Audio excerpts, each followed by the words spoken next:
ठीक है। तो आज की जो ये हमारी क्लास आप सभी लोग देख रहे हैं, ये बेसिकली पेपर आपके सामने जो ओपन हुआ है ये यूजीसी नेट का है। 13 दिसंबर 2023 का लास्ट ईयर पेपर हुआ था और 18 जून 2024 को आपका एग्ज़ाम है। और हर क्वेश्चन पेपर से आप लोग अगर उठा के देखें तो 2 या 3 प्रश्न तो आ ही जाते हैं, है ना। तो थोड़ा ध्यान से देखना है आप लोगों को। और इस क्वेश्चन पेपर के तहत मैं आप लोगों को कुछ इम्पॉर्टेंट नोट्स भी दे रहा हूँ। तो उस नोट्स को भी आप लोग क्या करिए, अपने कॉपी पर बनाते चलिएगा सभी लोग, ठीक है। तो क्वेश्चन पेपर हम बात कर रहे हैं दिसंबर 2023 का। और क्वेश्चन नंबर आज का अगर हम बात करें तो पहला, और दिसंबर 2023 का क्वेश्चन नंबर 110। तो सूची 1 और सूची 2 दिया हुआ है, इसको हमें मिलान कराना है। तो पहले में दिया है समाज कार्य संस्थान, यानी एक प्रकार से इंस्टीट्यूट ऑफ सोशल वर्क के बारे में बात की गई है। और दूसरी तरफ बात किया गया है सूची सेकंड में उसकी स्थापना का वर्ष, यानी ईयर ऑफ इस्टेब्लिश्ड की। तो जरा एक बार बताइए कि sir Dorabji Tata graduate school of social work की स्थापना कब की गई? 1936 1936 सर। 1936, ये आपने जवाब दिया। इसका मतलब है कि ये स्टेटमेंट सत्य है। अब देखिए, पहले का जहां दूसरे से मिले उसको आपको करेक्ट कर लीजिए। अब second sir, second option second.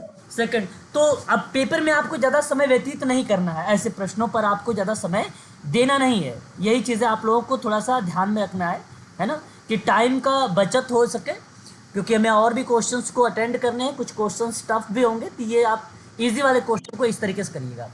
दूसरा है institute for social work training की बात, है ना। इसकी स्थापना कब हुई है?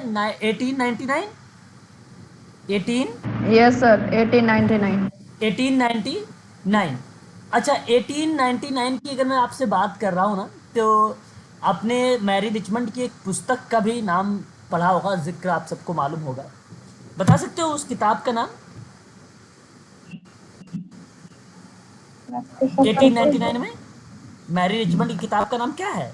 Friendly visitor among the poor करके, भाई, है ना। भूल जाते हो तो अच्छी बात नहीं है ना, बोला करो।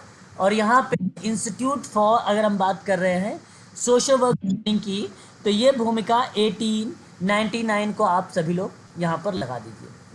फिर स्कूल ऑफ जो है फिलेंथेपिक वर्क है, ये कब इसकी स्थापना हुई है, ये आपको बताना है वर्ष के साथ में। जरा मुझे बताइए कि ऑप्शन कौन सा करेक्ट यहाँ पे जा रहेगा पॉइंट में,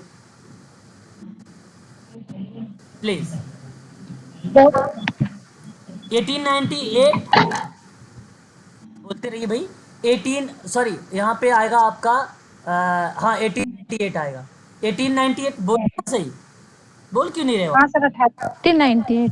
हाँ, ये आपको ध्यान रखना है यहाँ पे। देखिए, मैं आपसे बात कर रहा हूँ, आप सभी लोगों ने नाम सुना भी होगा, श्री समर सिक्किम संस्थान स्टार्टेड जो किया गया था, वो बेसिकली 124 वर्ष पुराना है। ये बहुत पुराना है। 1898 में इसकी स्थापना हुई थी, है ना। ये बात ध्यान देने वाली चीज़ें हैं आप सभी लोगों के लिए। तो प्लीज़ ऐसी चीज़ों को आप लोगों को स्किप नहीं करना है, मन में रखना है, इसको याद भी रखना है सभी लोगों को। 4 दूरदर्शी लोग जो एक साथ आए, जिस श्री सुमेर स्कूल की पहली ईंट रखी थी। तो इसकी स्थापना अगर पूछता है आप लोगों से तो आप भी बता सकते हो, श्री सुमेर, श्री सुमेर नाम आता है, ठीक है। तो इसके अंतर्गत आपका यही पॉइंट आपका करेक्ट हो जाएगा। न्यूयॉर्क स्कूल ऑफ फिलेंथ्रॉपी एक वर्क है ये भी। तो इस कंडीशन में अगर ऑप्शन आपको मैच करना होगा तो 1904 वाला ऑप्शन आपका करेक्ट हो जाएगा। न्यूयॉर्क ऑफ फिलेंथ्रॉपी का नाम जो आता है वो ऑप्शन नंबर आपका यहाँ पे जो मैच होगा वो 1904 का मैच होगा, ठीक है। तो करेक्ट ऑप्शन नंबर बी आपका यहाँ पे करेक्ट जवाब हो जाएगा। अगला सवाल देखिए, कहता है कि क्वेश्चन नंबर नेक्स्ट हमारे सामने इस समय प्रस्तुत है। स्क्रीन दिखाई दे रही है? सर क्लियर नहीं है, ब्लर है। ब्लर है। ओके, एक मिनट थोड़ा सा। 19वीं सदी के दौरान निम्नलिखित में से किस परिविक्ता के जनक माना जाता है ना। 19वीं सदी के दौरान किसे परिवीक्षा के जनक माना जाता है, ये आपके सामने ऑप्शन दिए गए हैं। प्लीज एक बार आप लोग इसका ऑप्शन जवाब बताइए मुझे।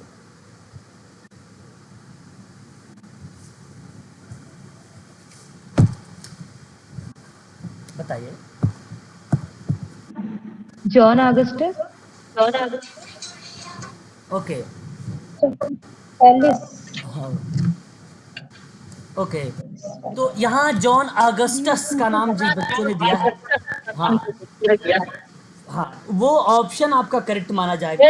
ईस्वी शताब्दी। म्यूट है ये, प्लीज म्यूट है ये। हाँ। तो यहाँ आप सबको ध्यान ये रखना है कि कौन बच्चा है भाई म्यूट नहीं हो रहा है? देखिए, जॉन ऑगस्टन ने प्रोबेशन के जनक कहे जाते हैं। अगर मैं आपसे बात करता हूँ प्रोबेशन के बारे में, तो प्रोबेशन के जो जनक हैं, प्रोबेशन के जनक जो हैं वो जॉन ऑगस्टस महोदय हैं।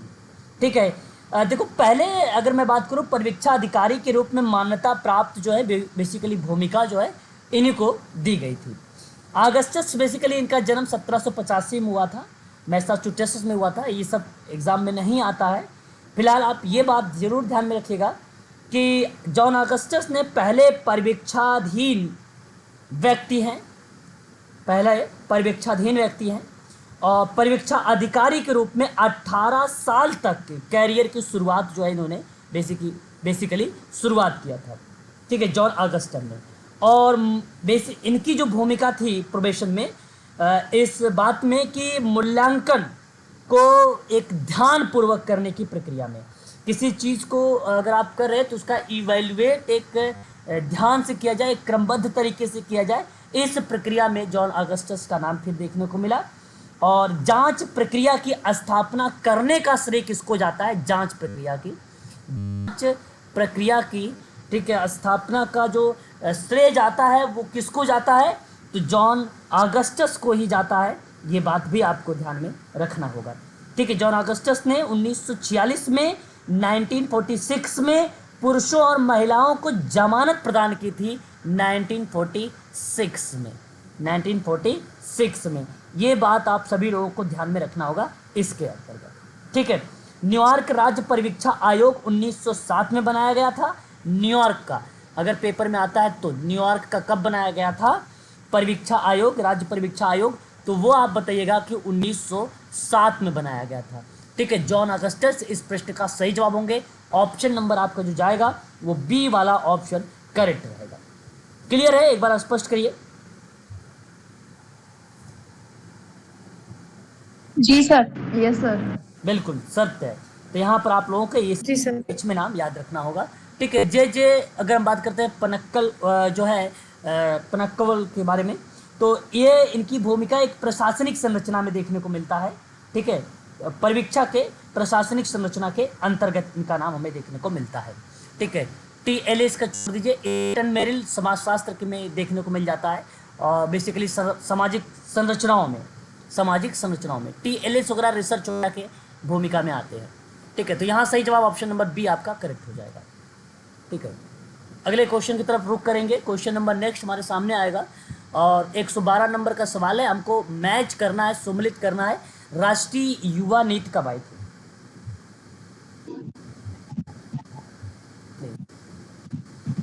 बताइए, राष्ट्रीय युवा नीति कब आई? प्लीज जवाब दीजिए। 2014 में भाई, 2014 में आया। आवाज क्लियर है? जी सर। बच्चा अनम्यूट रहिए भाई, Yes, है ना? sir. हाँ, एक बच्चा अनम्यूट रहिए जिनके यहाँ बैकग्राउंड वगैरह आवाज ना आए। स्वयं सेवी क्षेत्र संबंधी राष्ट्रीय नीति कब लाई गई थी? अच्छा देखो, ये जो राष्ट्रीय युवा नीति की बात मैं कर रहा हूँ 2014 में, ये भारत के युवाओं के समग्र विकास के लिए पूरे राष्ट्र की वचनबद्धता को दोहराती है, ताकि वे अपनी क्षमता को पूरा लाभ उठा सके और राष्ट्र निर्माण की प्रक्रियाओं में ना उत्पादक रूप से अपने योगदान दे सके। इस परिप्रेक्ष्य में आता है। और स्वयं क्षेत्र संबंधी राष्ट्रीय नीति की बात करते हैं तो ये बेसिकली 2007 के अंतर्गत आता है। ठीक है, ये भी बात आपको ध्यान रखना होगा। ठीक है, स्वयं सेवी संबंधी राष्ट्रीय नीति 2007 की है। और इस प्रक्रिया में अगर हम बात करते हैं, क्या भूमिका है? स्वैच्छिक संगठनों के लिए ना एक सक्षम वातावरण बनाना, जो ना केवल उसकी प्रभावशीलता को प्रोत्साहित करता है बल्कि उनकी पहचान की रक्षा भी करता है और उनकी स्वायत्तता की रक्षा भी करता है। तो उस प्रक्रिया में स्वैच्छिक क्षेत्र पर राष्ट्रीय नीति 2007 में आई थी। ठीक है, तो ये बात आप थोड़ा सा ध्यान रखिएगा। और टोटली रिलेट करता है किससे ये, तो आपको ध्यान रखना होगा, ऑप्शन में मिलेगा आपको स्वैच्छिक संगठन, है ना, स्वैच्छिक संगठन मिलेगा। ठीक है ना, ये बात ध्यान रखना होगा। उसके बाद नेक्स्ट पॉइंट पर हम बात करते हैं राष्ट्रीय पर्यावरण नीति। और राष्ट्रीय पर्यावरण नीति कब आई, तो आप बताओगे 2006 में। कब आई थी? 2006 में सर। हाँ, 2006 में। इस नीति का प्रमुख विषय था भाई बेसिकली पर्यावरणीय संसाधनों का संरक्षण, सभी को आजीविका और कल्याण को सुरक्षित करने के लिए आवश्यक था। तो संरक्षण का सबसे सुरक्षित आधार या सुनिश्चित करना है कि विशेष संसाधनों पर निर्भर लोग संरक्षण के तथ्य से बेहतर आजीविका प्राप्त कर सके। तो राष्ट्रीय पर्यावरण नीति 2006 को ये बेसिकली रिलेट करा देती है। ठीक है, उसके बाद अगर हम लोग बात करते हैं राष्ट्रीय बाल नीति 2004। ठीक है, इस प्रक्रिया में अगर हम लोग जिक्र करते हैं तो आप सबको पता भी है बाल से संबंधित है बेसिकली। अगर हम जिक्र करते हैं तो पहले तो राष्ट्रीय बाल नीति तो 1974 में आया, जो कि ऑप्शन में यहाँ पे था ही नहीं 1974 का, तो आप 2006 को ही आप यहाँ पे करेक्ट मानेंगे। और 1974 वाली प्रक्रिया में अगर हम लोग बात करते हैं तो उस परिप्रेक्ष्य में भूमिका बहुक्षेत्रीय और बहुआयामी दृष्टिकोण अपनाने के लिए किया गया था। वही प्रक्रिया फिर आगे 2013 भी हुआ, है ना, 2013।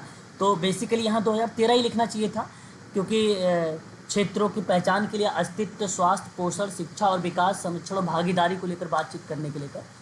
और 2000 ना ही 13 है ना ही 74 है, तो भी आप यहाँ पे 2004 को ही आप सभी लोग लगाइए तो बेटर रहेगा, है ना। परंतु आप लिख लीजिए कि एक 1974 में आई थी पहली, आप दूसरे वाले के रूप में 2004 यहाँ पे चाहो तो मेंशन कर सकते हो, और थर्ड वाली पॉइंट पे आप यहाँ पे 2013 को मेंशन कर लीजिए। 2013 वाला इम्पोर्टेंट है। मैं आप लोगों को बता दूं यहाँ पर एक बात कि 18 साल से कम आयु के प्रत्येक व्यक्ति को एक बच्चा मानता है, 18 साल से कम उम्र के, है ना, ये बात ध्यान रखिएगा। और 26 अप्रैल 2013 को राष्ट्रीय बाल नीति को अपनाया गया था। ठीक है, ये आपको ध्यान में रखना होगा इसके अंतर्गत। क्लियर रहेगा? एक बार स्पष्ट करेंगे।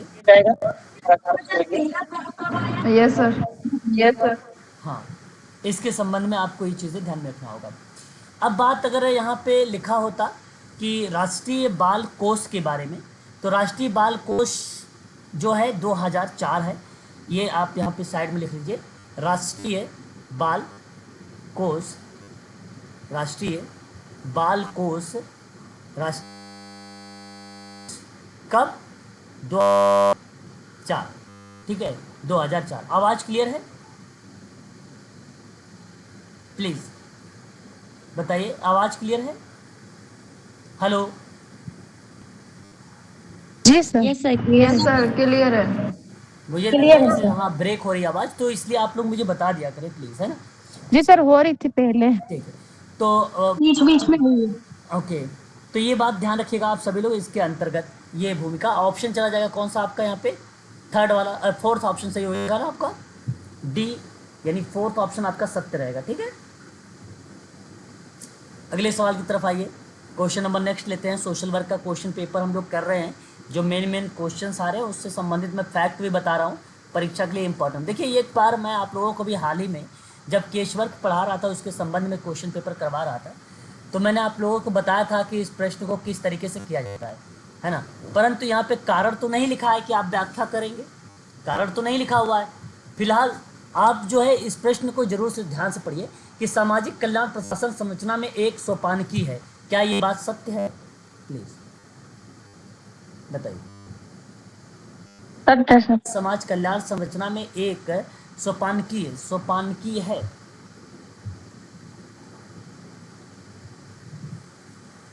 बता नहीं रहे हो, यस या नो में जवाब नहीं आ रहा आप लोगों को, पर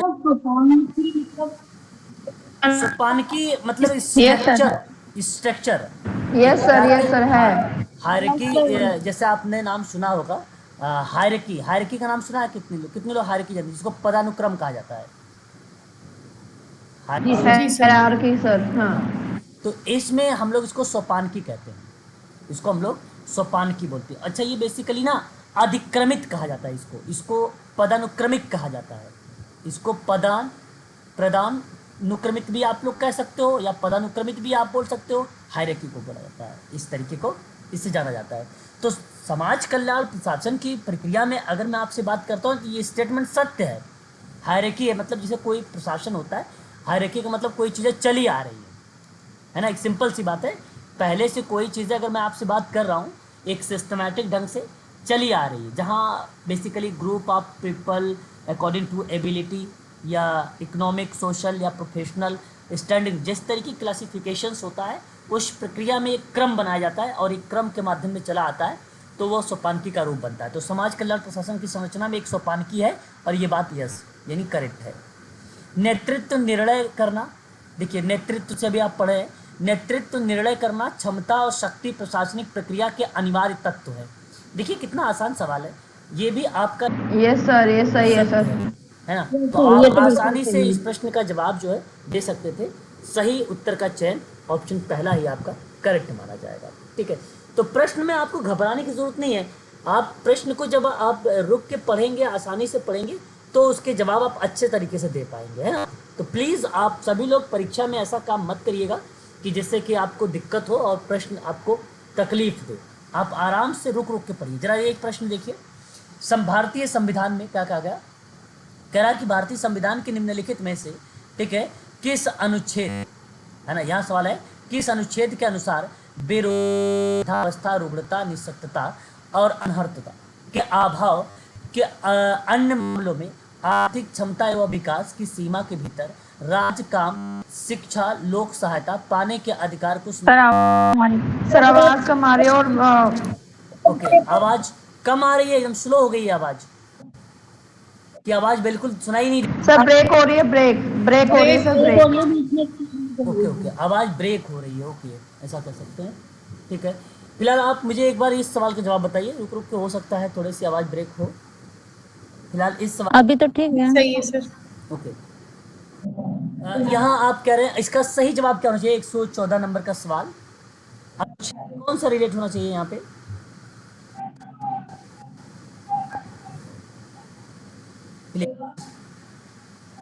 अनुच्छेद 14 नहीं, अनुच्छेद 41।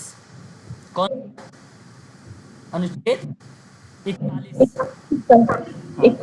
41 का मतलब 41। हाँ, आर्टिकल अगर 41 की बात करता हूँ, मैंने पहले भी आप लोगों को बता रखा हूँ, कुछ मामलों में काम, शिक्षा और सार्वजनिक सहायता पाने का अधिकार की बात करता है। जैसा कि यहाँ पे देखिए लिखा हुआ है, राज्य काम, शिक्षा और सहायता पाने का अधिकार, ये पॉइंट इसके अंतर्गत लिखा हुआ है। अब मेन तो यही है, आर्टिकल यही मेन है 41, ये वाला पॉइंट। ये जो आप ऊपर आप देख रहे हैं इसके अनुसार, तो बेसिकली ना ये राज्य काम, शिक्षा और लोक सहायता पाने के अधिकार के अंतर्गत, सार्वजनिक सहायता का अधिकार के अंतर्गत राज्य अपनी आर्थिक क्षमता और विकास की सीमा के भीतर काम करने का अधिकार, शिक्षा का अधिकार, बेरोजगारी, बुढ़ापा, बीमारी, दिव्यांगता के मामलों में ना अवांछित अभावों के अन्य मामलों में सार्वजनिक सहायता प्राप्त करने के लिए एक प्रभावी प्रावधान करता है, जो शिक्षा और लोक सहायता पाने के अधिकार को सुनिश्चित करता है, जो आर्टिकल नंबर आपको रिलेट करता है 41। ये बात आपको ध्यान रखना होगा। आर्टिकल आप देख रहे हैं, अगर मैं आपसे बात करूं आर्टिकल 39, आर्टिकल 39 बेसिकली इसमें एक इंपॉर्टेंट पॉइंट आता है 39 का ए वाला, जो राज्य पर सभी नागरिकों के लिए न्याय तक पहुंच सुनिश्चित करने के लिए मुफ्त कानूनी सहायता, क्या आता है, मुफ्त कानूनी सहायता प्रदान करने का दायित्व के बारे में जिक्र करता है। ये भूमिका बनती है इसके अंतर्गत, ठीक है, ये बात आपको ध्यान रखना होगा। उसके बाद अगर मैं आपसे बात करता हूं तो एक आर्टिकल आता है, देखो 42।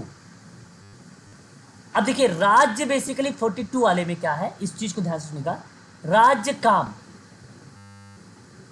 की न्याय संगत है। ये बहुत बच्चे लगा दिए होंगे 42, कारण ये है कि क्योंकि इसमें भी राज्य काम आता है और इसमें भी राज्य काम आता है, तो 41 42 दोनों में, तो जहां न्याय संगत वाली बात होती है वो 42 का है। और मानवीय परिस्थितियों को सुनिश्चित करने एवं मातृत्व राहत के लिए प्रावधान करता है और ये पॉइंट जो है इसको रिलेट करता है 42 को। ये बात आपको यहाँ पर ध्यान में रखना होगा। उसके बाद एक आर्टिकल आप देख रहे हैं 14 यानी 14 नंबर का अनुच्छेद आप देख रहे हैं, जीवन स्वतंत्रता और न्याय के समक्ष समानता का सुरक्षा की बात है। ये किसी भी व्यक्ति को कानून द्वारा स्थापित प्रक्रिया के अलावा उसके जीवन या स्वतंत्रता से वंचित नहीं किया जा सकता है ना। तो यह प्रक्रिया बेसिकली 14 दर्शाता है, जहां आप कहते हो विधि के समक्ष समता की बात है कि नहीं, जो 14 रिलेट होता है। 15 धर्म, वंश, जाति, लिंग, जन्म स्थान आदि के आधार पर भेदभाव नहीं किया जाएगा। वहीं आप 17 कहते हो छुआछूत यानी अस्पृश्यता का अंत की बात करते हो। 18 कहते हो उपाधियों के अंत के बारे में, है ना। तो ये कुछ आर्टिकल्स आते हैं, इस चीज को ध्यान रखिए। म्यूट हो जाइए, देखिए बैकग्राउंड आवाज आ रही है बच्चे की, है ना। चलिए आगे बढ़ते हैं। अब देखिए अगला सवाल आपके सामने, ये देखिए question very very most important IMP questions. इसको इस साइड में एक जगह अपने कॉपी पर आप सभी लोग इसे एक बार मेंशन कर लीजिए सभी लोग और नोट कर लीजिए। आईएमपी क्वेश्चंस है ये, ठीक है, नोट कर लीजिएगा अपने कॉपी पर। क्वेश्चन नंबर हमारे सामने इस समय जो रिप्रेजेंट हो रहा है वो 115 नंबर का सवाल है। कितने नंबर का क्वेश्चन है ये? 115 ही साथ कर रहे हैं ना हम लोग, कौन सा कर रहे हैं?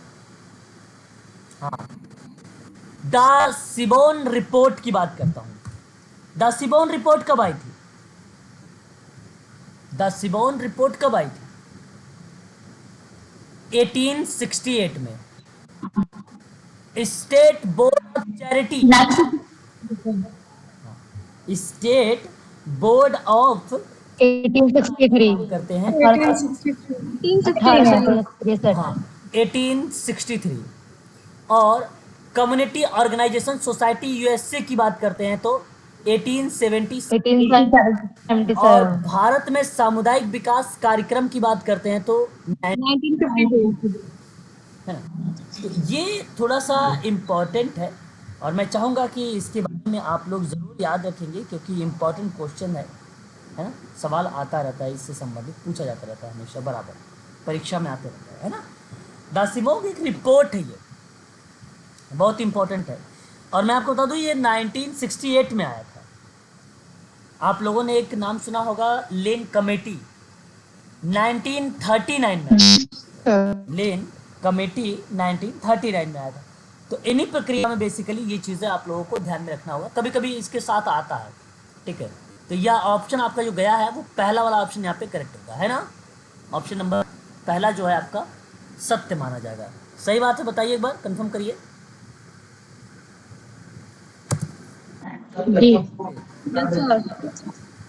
ओके, चलिए अगले सवाल की तरफ रुख करेंगे अब हम लोग।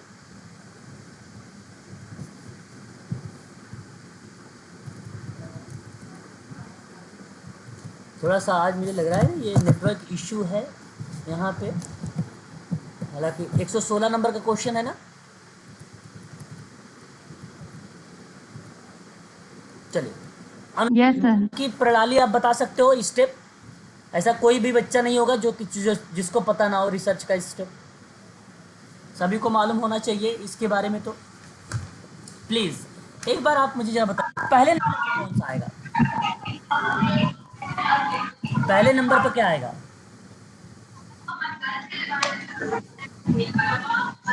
क्या हो गया, क्यों बता क्यों नहीं रहे भाई? आवाज क्यों कर रहे हो इतना? शांति बनाए रखो। पापा जी मैं बाहर खेल रहा हूँ। पहले नंबर पे क्या आना चाहिए? अनुसंधान का दृष्टिकोण, अनुसंधान का दृष्टिकोण आएगा, यानी ई वाला जो ऑप्शन बनेगा ये वाला बनेगा, ये सर 4 नंबर बन। और फिर उसके बाद अनुसंधान की डिजाइन होगी, पर्सपेक्टिव, बात क्या पॉइंट ऑफ व्यू, फिर उसकी डिजाइन करेंगे। अब उसके बाद आपका जो बनेगा वो डिजाइन के बाद प्रतिदर्श का डिजाइन होगा, सैंपलिंग का डिजाइन होगा। देखिए मैं आपको बता दूं पीएचडी कैग के अंतर्गत, पीएचडी यानी problem hypothesis design collection analysis generalisation report, इन्हीं के अंतर्गत इन्हीं के अंदर की जो प्रक्रिया होती है, प्रोसेस होता है, वो पूछ लेता है। जैसे देखिए ये अनुसंधान का दृष्टिकोण है, एक आप पॉइंट ऑफ व्यू है, सर आवाज काफी ब्रेक इसने अनुसंधान हो का रही डिजाइन है। बोल दिया। जी क्या करें मैडम, क्या प्लीज बताइए।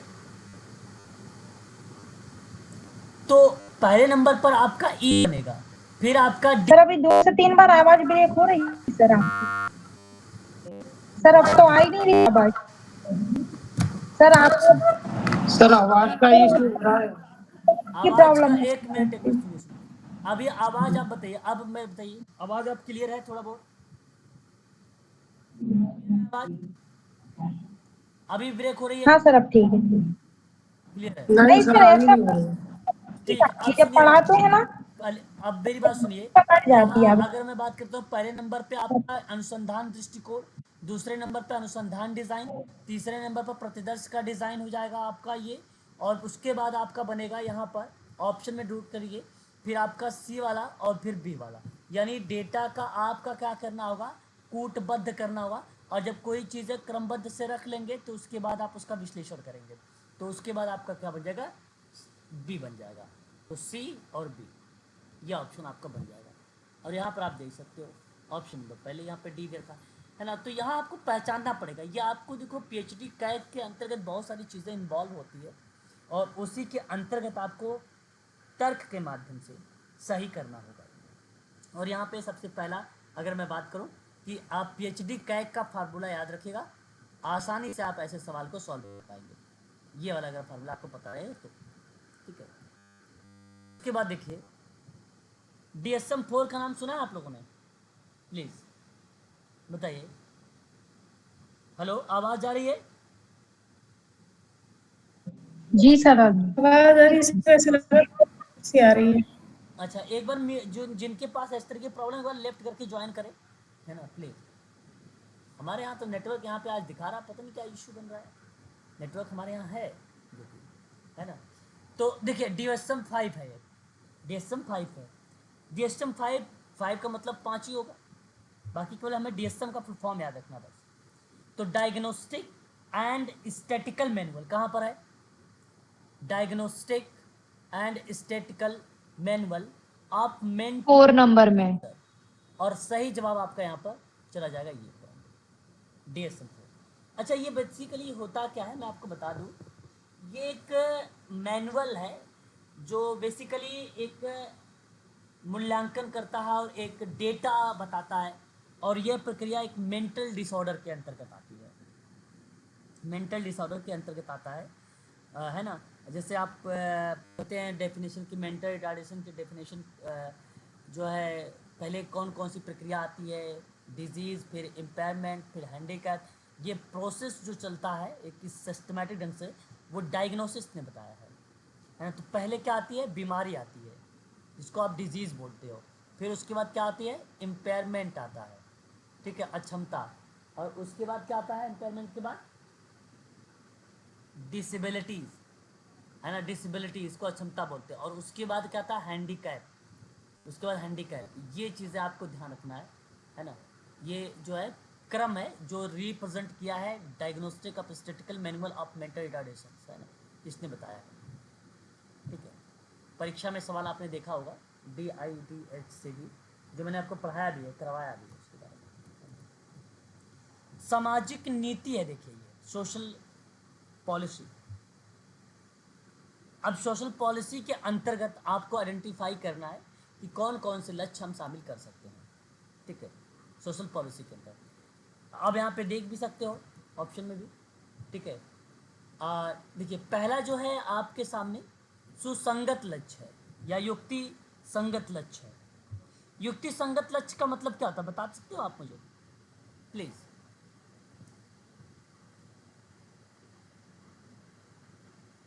युक्ति संगत क्या होता है?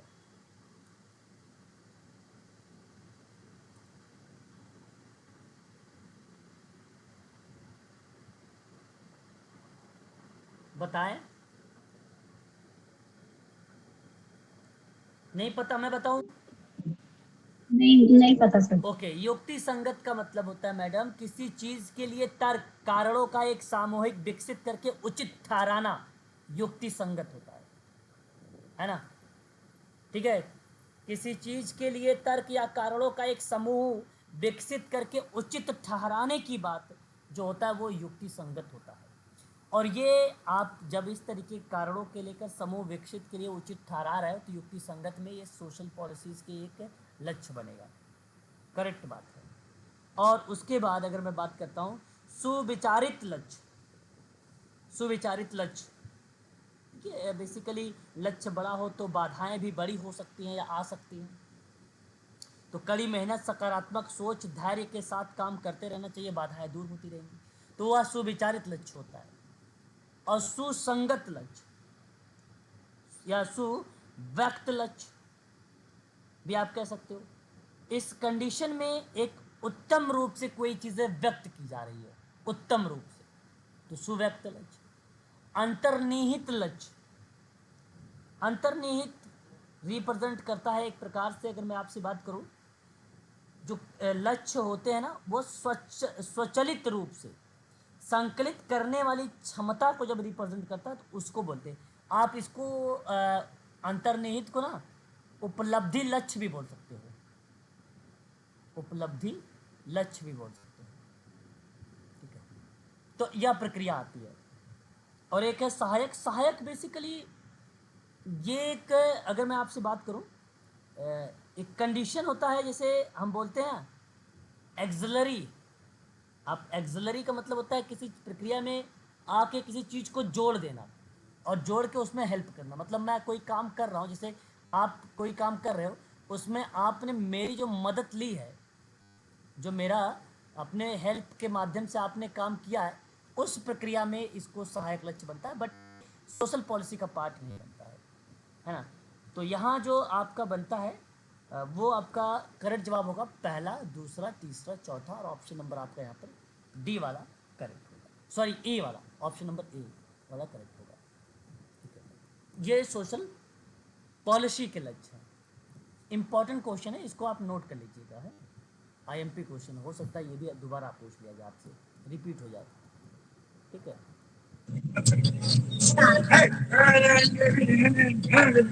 अब देखिए क्वेश्चन नंबर हमारे सामने 119 नंबर का सवाल है और बहुत ध्यान सुनिए। कह रहा है कि भारत के संविधान में निम्नलिखित में से कौन सा जीवन की गारंटी का अधिकार कौन से जीवन की गारंटी का अधिकार सुनिश्चित करते हैं? म्यूट होइए संपत्ति का प्लीज, अधिकार, अखिलेश बने म्यूट होइए प्लीज, म्यूट होइए, आवाज आ ये रही तो है आपकी। टूट गया। संपूर्ण पर्यावरण का अधिकार, प्रधान पानी मीनाक्षी की प्लीज शिक्षा म्यूटेड से जाइए। जीवन का अधिकार, मृत्यु का अधिकार, चलिए निजता का अधिकार।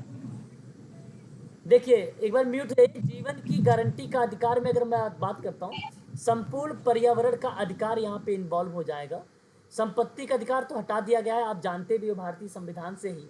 और फिर उसके बाद मानवीय प्रतिष्ठा सहित जीवन के अधिकार की बात करता हूँ तो वो भी इसके अंतर्गत आ जाता है, शामिल हो जाता है। जैसे कि आप 19 आर्टिकल पढ़ोगे तो आपको मिल जाएगा वहाँ पे। मृत्यु का अधिकार, अच्छा मृत्यु का अधिकार क्या होता है पता है? सॉरी सॉरी सॉरी, बता सकते हो मृत्यु का अधिकार यहाँ पे, लेकिन ये इस ऑप्शन में नहीं होगा। प्लीज मुझे बताइए मृत्यु का अधिकार क्या होता है यहाँ में? मतलब अपनी मृत्यु खुद से मांगना, डिसाइड करना सर कि उसे कैसे कैसे मतलब अपना जीवन त्यागना है। त्यागना है कि अब एक मुझे अब प्रकार नहीं से जीना। एक केस आप लोगों ने सुना था, हाँ, कोर्ट, किसी को कोई गंभीर बीमारी हो जाए, एक व्यक्ति था कोर्ट से इजाजत ले रहा था वो मरने के लिए। सुना है इस न्यूज वगैरह इसका? नहीं? नहीं सर, बता दीजिए सर आप। Yes sir. अच्छा तो देखिएगा उसमें आप क्या नाम है, गूगल करिएगा आपको मिलेगा। बेसिकली उसमें उस व्यक्ति ना वो व्यक्ति जो था उसको मतलब बीमारी थी, डिजीज ही था एक प्रकार से, और वो मरना चाहता था। तो वो कोर्ट से इजाज़त ले रहा था मरने के लिए। तो मरने का अधिकार एक अवधारणा है जो इस राय पर आधारित है कि मनुष्य अपने जीवन को समाप्त करने या स्वैच्छिक इच्छा मृत्यु से गुजरने का हकदार है, हकदार है। तो मरने का अधिकार अक्सर इस समझ के साथ दिया जाता है कि लाइलाज बीमारी या लाइलाज दर्द या जीवित रहने की इच्छा के बिना व्यक्ति को अपना जीवन समाप्त करने या सहायता प्राप्त या आत्महत्या का उपयोग करने या जीवन भर उपचार या इनकार करने की अनुमति की भूमिका जो है बेसिकली मरने के अधिकारों को रिलेट करती है ना। तो आत्महत्या पर धार्मिक विचार अलग अलग बेसिकली रिप्रेजेंट हुए और उस प्रक्रिया में बेसिकली भूमिका प्रस्तुत होती है, परंतु आप ये ना कहिएगा कि मरने के अधिकार को रिप्रेजेंट करता है भारत के संविधान के अंतर्गत जीवन की गारंटी में, जो कि ये गलत हो जाएगा, है ना। तो इस कंडीशन में यदि किसी को जीने का अधिकार है तो उसे अपनी शर्तों पर मरने का अधिकार भी होना चाहिए। ये बेसिकली एक प्रकार से इस मामलों को लेकर जो है अस्वीकार कर दिया गया था, है ना, अस्वीकार कर दिया गया था। यदि इच्छा मृत्यु की सख्ती से नियंत्रित किया जाए तो हम फिसलन भरी ढलान में प्रवेश करने से बच जाए, है ना। बहुत सारी चीज़ें ऐसी आती है, रिप्रेजेंट होती है, परंतु मृत्यु का अधिकार जो है जीवन की गारंटी के अधिकार को रिलेट नहीं करता है ना। और निजता का अधिकार एक होता है। निजता का अधिकार तो पता ही होगा आप सभी लोग कि राइट टू प्राइवेसी की बात कर रहा हूँ मैं आप लोगों से, और राइट टू प्राइवेसी की तो बात तो होती है, इसमें कोई दो राय नहीं। आर्टिकल 19 के अंतर्गत आपको मिल जाएगा फंडामेंटल राइट में, है ना, 14, 19, 21 के अंतर इंडियन कॉन्स्टिट्यूशन में ये बातें जिक्र हुई है, तो निजता का अधिकार मिल जाएगा। तो प्रश्न ये था कि भारतीय संविधान में कौन सा जीवन की गारंटी का अधिकार है ना, तो आप कहिएगा कि पहला वाला रहेगा और आपका उसके बाद बी वाला भी रहेगा और बी के बाद ई रहेगा, ये रहेगा, है ना। तो ऑप्शन नंबर आप देख सकते हो। अरे बी कहाँ से रहेगा, बी नहीं सर, ए सी और ई होगा। सेकंड ऑप्शन होगा सर। हाँ, बी और सी रहेगा, ए सी ई रहेगा। हाँ? लाउड कर दे, सुने जा रहा क्या? ठीक है, तो वेट करता हूँ आधा घंटा। ए सी ई ऑप्शन ए से रहेगा, ए सी। उसके बाद देखिए क्वेश्चन नंबर 120, सामाजिक क्रिया को सामाजिक कार्यकर्ता के द्वारा सामाजिक रूप से वांछनीय माने जाने वाले उद्देश्यों की प्राप्ति के लिए शिक्षण, प्रचार, अनुनय एवं या अथवा दबाव के माध्यम से जो है प्रचलित सामाजिक प्रथाओं अथवा दशाओं में परिवर्तन लाना और परिवर्तन को रोकने के प्रयासों के रूप में परिभाषित किया जा सकता है। यह परिभाषा किसके द्वारा दिया गया? प्रश्न पहले समझना है कि ये कहाँ से सवाल लिया है। सवाल है सोशल एक्शन से। कहाँ से है सवाल? सामाजिक क्रिया से, सोशल एक्शन। अब कहा कि सामाजिक क्रिया या सामाजिक कार्यकर्ता के द्वारा जो समाज कार्य है ना, उसमें वांछनीय माने जाने वाले जो उद्देश्य हैं, मतलब जो सकारात्मक क्रियाएं हैं, वो उसमें उद्देश्यों की प्राप्ति के लिए शिक्षण हो गया, प्रचार हो गया, अनुनय हो गया अथवा दबाव हो गया, उसके माध्यम से प्रचलित सामाजिक प्रथाओं एवं दशाओं में परिवर्तन लाना है और उसको रोकने का प्रयास करना है। ये परिभाषा किस विद्वान के द्वारा दी गई है? तो ऑथर डनहम के द्वारा दी गई है। ऑथर डनहम ने। ऑथर डनहम के बारे में कल आपको कम्युनिटी ऑर्गेनाइजेशन में भी पढ़ाऊंगा। कम्युनिटी ऑर्गेनाइजेशन में आपने लोगों ने सुना भी होगा, सभी लोगों ने। और कुल टोटल कितने सिद्धांत दिए थे कम्युनिटी? 28 सिद्धांत। 28 सर। हाँ, पेपर में आता है ये। और 7 सिद्धांत जो थे इनके शीर्षक थे, यानी मुख्य भूमिका निभा रहे थे। ठीक है, ये बातें आती है। ठीक है, ये चीज़ें आपको ध्यान रखना है। उसके बाद दिव्यांग जनों के अधिकारों का अधिनियम 2016 की धारा 16 के अंतर्गत RPWD एक्ट के 2016। आवाज क्लियर है? आवाज क्लियर है? एक बार जी सर, जी सर। तो इसमें मैंने आपको जो PDF आपको दिया होगा ना, दिव्यांगता में जो PDF देखेंगे आप ना, तो वहाँ आपको धारा मैंने मेंशन किया है, धारा 1, धारा 2, धारा 3, जितनी भी धाराएं हैं। सवाल आया धारा 16 के अंतर्गत। ये जो PDF बनाया गया था इसी क्वेश्चन को देखकर। ठीक है, तो 16 के अंतर्गत शैक्षिक संस्थान का कर्तव्य है कि सभी वित्त पोषित अथवा मान्यता प्राप्त शैक्षिक संस्थान EI इंस्टीट्यूट यानी एजुकेशनल इंस्टीट्यूट प्रदान करेगा। तो विशिष्ट शिक्षा होगा या शारीरिक शिक्षा होगा, समावेशी या समेकित? सर विशिष्ट शिक्षा। गलत जवाब। समावेशी शिक्षा। हाँ, समावेशी होगा। समावेश। अब भाई RPWD एक्ट ना ये कहता है कि जो सामान्य बच्चा है नॉर्मल बच्चा, उस बच्चे के साथ विशेष बच्चा भी पढ़े। अच्छा, विशेष बच्चा कौन होता है? जिसकी आईक्यू लेवल 90 से कम होती है। जिसकी आईक्यू लेवल क्या होता है? 90 से कम होता है, वो विशेष बच्चा होता है। तो इन बच्चों को बेसिकली क्या होगा, बच्चे सामान्य बच्चों को देखेंगे, विशेष बच्चे बच्चों को देख के वो कुछ अच्छी एक्टिविटीज करेंगे। इसलिए कहा कि समावेशी शिक्षा पे, विशिष्ट एजुकेशन पे बल देता है ये। हालांकि होना तो चाहिए कि स्पेशल एजुकेशन के लिए वहाँ थेरेपी वगैरह का, लेकिन सवाल हमारे सामने यहाँ सवाल था कि भाई समावेशी एजुकेशन, इंक्लूसिव एजुकेशन को लेकर, इंक्लूसिव एजुकेशन को लेकर, तो वह भूमिका बेसिकली ऑप्शन नंबर सी में। ये चीज़ ध्यान रखिएगा। देखिए, आप लोगों ने पढ़ा है मनोविश्लेषणात्मक सिद्धांत। अभी मैंने हाल ही में बताया था मानव मस्तिष्क 3 स्तर पर कार्य करता। बताइए वही मानव मस्तिष्क के 3 स्तर कौन कौन से हैं?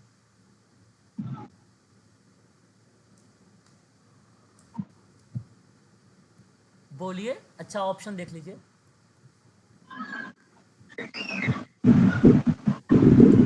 चेतन होगा, चेतन, पूर्व चेतन होगा, BCE चेतन होगा, कम चेतन कहीं नहीं बी अचेतन। सी पढ़ाया ई, आपने? Yes sir. कम चेतन कहीं पढ़ाया नहीं, अति चेतन भी नहीं पढ़ाया है ना। इसलिए आपका क्या बन जाएगा? BCE बन जाएगा। चेतन पूर्ण चेतन अचेतन। हाँ हाँ, जो ये देख रहे हैं पूर्व चेतन में, वो अर्ध चेतन की भूमिका आती है। सिगमंड फ्रायड का था, बहुत आसान सवाल था, मैंने आप लोगों को करवाया है ना। प्लीज बताइए। जी सर, आपने ये भी बताया चेतन और चेतन पूर्ण हाँ, चेतन को उनके बारे में नियंत्रण डीप, करते हैं। बिल्कुल बिल्कुल बिल्कुल सही बताया, डीप जानकारी बताया। एक सवाल और बताइए जरा मुझे, कार्य निष्पादन। देखो, ये जॉब को लेकर मैंने शायद आप लोगों को कई क्वेश्चन अभी पेपर में आया हुआ था, इसी के क्वेश्चन में, तो मैंने आपको पढ़ाया भी है, बताया है। जरा आप सवाल को तर्क के माध्यम से बताइएगा। कार्य निष्पादन के प्रबंधन के मूल तत्व क्या होते हैं, यह आपको इस सवाल में दर्शाया गया है ना। प्लीज़ एक बार इस सवाल का जवाब आप मुझे बताइए, क्या होना चाहिए। ऑप्शन भी देख लीजिए एक बार।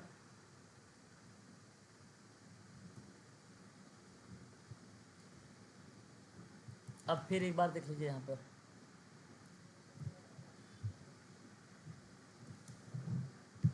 मैं बताऊं अब, सुनिए। Yes sir. अब सवाल कहता है कि what are the basic element of performance management. Performance management की बात अगर मैं बात करता हूं तो एक तो शेयरिंग इंस्ट्रक्शंस आता है ना। अब जाहिर सी बात, आप सोचो, देखो मैं कहूँगा कि एक शब्द याद रखो, और वो शब्द याद रखो, एलिमेंट्स ऑफ परफॉर्मेंस मैनेजमेंट। तो एलिमेंट हमें बताना है, तो एक भूमिका तो शेयरिंग इंस्ट्रक्शंस होगा, निर्देशन का साझा करना। हम परफॉर्मेंस मैनेजमेंट में एक एलिमेंट दर्शा सकते हैं कि हम निर्देशों को लोगों को शेयर करेंगे, डायरेक्शन बताएंगे। गोल एलिगमेंट का मतलब होता है, एक प्रकार से अगर मैं आपसे जिक्र करूं तो इसे संरेखण कहा जाता है। मतलब आप ये समझिए कि एक रणनीति है ये। इस प्रक्रिया में एक रणनीति, किसी कार्य को या लक्ष्य को अचीव करने के लिए ना, ये रणनीति की भूमिका निभाता है। लक्ष्य संरक्षण या संरेखण किसी संगठन के प्रदर्शन को अधिकतम करने की एक रणनीति है। व्यक्तिगत या समूह स्तर पर निर्धारित जो होता है कार्य लक्ष्य संगठन के लिए, ये समग्र मिशन में योगदान देता है। तो समग्र मिशन में योगदान देता है, ना कि समग्र लक्ष्य में, है ना, समग्र मिशन में। और यहाँ पे ये क्या करेगा? योगदान। तो ये योगदान जो दे रहा होता है, ये भूमिका लक्ष्य संरेखण के अंतर्गत आता है, ना कि ये अलग से कोई एक एलिमेंट है। ये एलिमेंट नहीं है, ये एलिमेंट नहीं है। समग्र निष्पादन लक्ष्य और कार्य निष्पादन का मापन है, लक्ष्य है।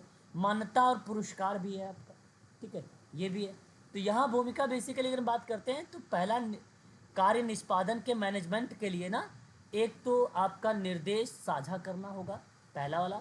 दूसरा आपका लक्ष्य संरेखण भी होता है, बी। तीसरा आपका कार्य निष्पादन का मापन भी होगा, यानी सी। और चौथा मान्यता और पुरस्कार होता है, ठीक है।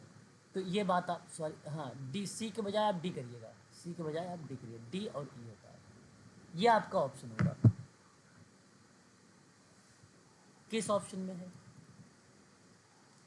A B D E, option number second सही हो जाएगा। कौन सा ऑप्शन सही होगा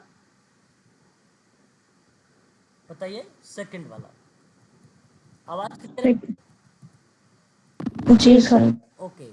अब देखिए एक सवाल ये है कि उन रणनीति जिसका सामाजिक सक्रियतावादी कार्यकर्ता अपने कार्य में प्रयोग करते हैं और विशेषताएं निम्नलिखित हो सकती हैं। विशेषता पूछा है, तो ये प्रश्न हमारे सामने ना उन रणनीति या उन रणनीतियों जिनका सामाजिक सक्रियतावादी कार्यकर्ता अपने कार्य में प्रयोग कर रहा है, उसकी विशेषता बताना है। तो सिंपल है, आसान है, बता सकते हो।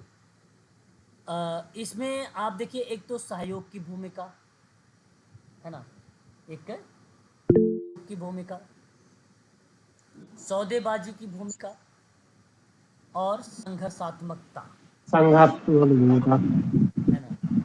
तो यहाँ जो ऑप्शन हो वो आपका जो बनेगा वो सी वाला ऑप्शन बनेगा। फिर इस सवाल को बहुत ध्यान से सुनिएगा, ये सवाल है क्या, सुनिए।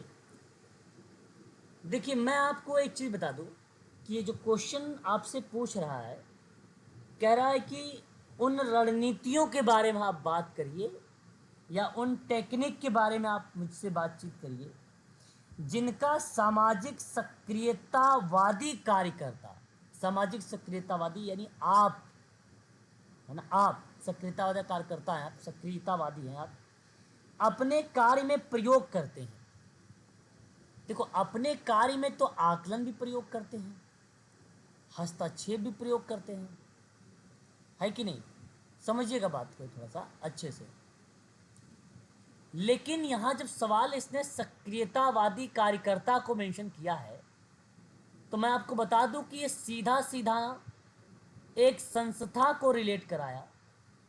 और संस्था में अगर मैं आपसे बात करता हूँ, जैसे औद्योगिक विवाद अधिनियम की बात करता हूँ, तो उन भूमिका में सक्रियतावादी कार्यकर्ता अपने कार्य को निष्पादन करेगा उन रणनीति में। अगर मैं आपसे यहाँ पे लिखता कि सामाजिक व्यक्तिगत कार्यकर्ता, सामाजिक सामूहिक कार्यकर्ता, सामाजिक सामुदायिक संगठन कार्यकर्ता, तो अपने कार्य में आकलन, हस्तक्षेप और सहयोग, ये तीन होते सही थे। सौदेबाजी और संघर्षात्मकता गलत हो जाता जब ये 3 पॉइंट यहाँ पे मैं लिखता तब। और सक्रियतावादी एक आंदोलन जैसी प्रक्रिया को, एक सोशल एक्शन जैसी रणनीति को दर्शाता है, इसलिए यहाँ जो जाएगा जवाब ऑप्शन में सहयोग, सौदेबाजी और संघर्षात्मकता जाएगा। ठीक है, इस सवाल का जवाब ऑप्शन नंबर सी वाला करेक्ट होगा। समझ में आया क्वेश्चन? बता दीजिए 124 का। हेलो, आवाज हो कि नहीं? यस चलो अच्छा फिर हो। हाँ सर। आवाज जी सर। है कि आज अभी भी ब्रेक हो रही हाँ सर।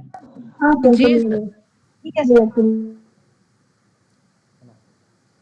हो सकता है कई दिन बाद हम लोग क्लास ले रहे हैं, हो सकता है ऐसा भी हो। आवाज़ तो तब भी ब्रेक हो रही थी जब हम लोग जा रहे थे, जाते जाते हम लोग, है ना।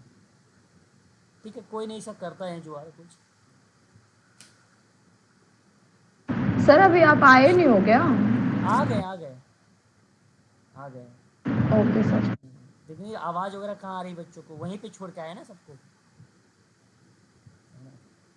अब आपकी क्लासेस चलेंगी, इसीलिए मैं बता रहा था कल आपकी क्लास चलाऊंगा, नहीं तो छोटा ओके सर। शोर करता था ना, है ना। चलिए अब बताते हैं आगे। क्वेश्चन नंबर 125, सतत विकास पर देखिए, ये एक लास्ट क्वेश्चन आप ले लीजिए। सतत विकास किन पर केंद्रित होता है? प्लीज प्लीज बताइए। सतत विकास आसान क्वेश्चन है, आपको बता सकते हैं आप लोग। अरे भाई देखिए, विकास के उस मार्ग का पालन होगा सर ये? ओके। करना जो प्रकृति द्वारा सर ए बी सी होगा। प्रदान की गई सुरक्षा कवच को बाधित या क्षति नहीं पहुंचाता है। ठीक है। फिर कहता है नवीनीकरण प्राकृतिक संसाधनों का प्रयोग करना और पुनर्निर्माण की दर सदैव ही उपयोग की दर से अधिक होती है। अधिक होती है। देखो बिल्कुल मैं आप देखो यहाँ सवाल समझने वाली बात है। नवीनीकरण प्राकृतिक संसाधनों का प्रयोग या उपयोग करना उसके पुनर्निर्माण की दर सदैव ही उपयोग की दर से अधिक होगी। बात सही है। आपके पास संसाधन अधिक होने चाहिए, जरूरी ये नहीं कि यूज में वो आ रहा है या नहीं आ रहा है। यूज में आ गया तो बेटर है, लेकिन आपके पास होनी चाहिए। ठीक है, तो यहां पर आपका बी सही हो जाए। अपर्याप्त और जिम्मेदार बाधाओं अपर्याप्त और जिम्मेदार कार्यकर्ताओं के उनके अंतिम विकल्प हेतु सतत एवं अबाध रूप से कार्य करने के लिए गैर नवीनीकरण संसाधनों का प्रयोग करना, यह भी होता है भाई, ये भी यूज में होता है। 125 में अगर हम बात करते हैं तो ये भी यूज में होता है। और देखो सतत विकास की बात अगर हम करें तो नैतिक और सांस्कृतिक प्रचलनों का अनुपालन करना, नैतिकता और सांस्कृतिक प्रचलनों पर अनुपालन करने की भूमिका नहीं होगा। मानव जनित के कल्याण के लिए प्राकृतिक संसाधनों का प्रयोग करना, मानव जनित के कल्याण के। देखो मैं आपको यहाँ पर ध्यान से मेरी बात को सुनना है। सवाल कहा कि सतत विकास में बताना है आपको कि वो केंद्रित कौन कौन से पॉइंट है जो मुख्य है, जो ए बी सी सर। तो देखिए इस सतत विकास के केंद्र बिंदु में अगर हम बात करते हैं आप लोगों से, ठीक है, तो पर्यावरण को ध्यान में रखिए। किसको ध्यान में रखिए? पर्यावरण को। सभी जो 17 लक्ष्य हैं उन लक्ष्यों को जब ध्यान में रखेंगे ना तो ये जो पॉइंट आपके हैं ये सारे कवर हो जाएंगे, सारे पॉइंट। जलवायु परिवर्तन से निपटने, महासागर जंगलों को संरक्षित करने के लिए काम करने की बात जो भी भूमिका होती है वो अपर्याप्त और जिम्मेदार कार्यकर्ताओं के उनके अंतिम विकल्प हेतु सतत और अबाध रूप से कार्य करने के लिए गैर नवीनीकरण संसाधनों का प्रयोग करना होता है। और ये बात सही, जाहिर सी बात, जहाँ अपर्याप्त है, जहाँ बेसिकली अंतिम विकल्प के रूप में है, अबाध कार्य के रूप में, तो वो बात तो गैर नवीनीकरण संसाधनों का ही प्रयोग होगा वहाँ पे। और नवीनीकरण प्राकृतिक संसाधनों का प्रयोग करना पुनर्निर्माण करने पर रिलेट करता है और ये चीज़ें सदैव बनेगी। तो आपका ऑप्शन ए बी सी वाला आपका जो जाएगा यहाँ पर पहले ऑप्शन में है, ये करेक्ट होगा। 2015 से लेकर 2030 तक चलाया गया है सस्टेनेबल डेवलपमेंट गोल। 17 गोल से याद रखना है आप सभी लोगों को, ठीक है। 2020 से 23 में कोविड-19 महामारी ने इन चुनौतियों को लेकर बदतर कर दिया था। तो महामारी ने सभी 17 लक्ष्यों को प्रभावित कर दिया था, 17 लक्ष्यों को भी प्रभावित कर दिया था, ठीक है। ये बात आपको यहाँ पर ध्यान रखना होगा आप सभी लोगों को, ठीक है ना। आज के लिए बस इतना ही रखिए आप सभी लोग, ठीक है। कल क्लास की बात मैं कर लेता हूँ।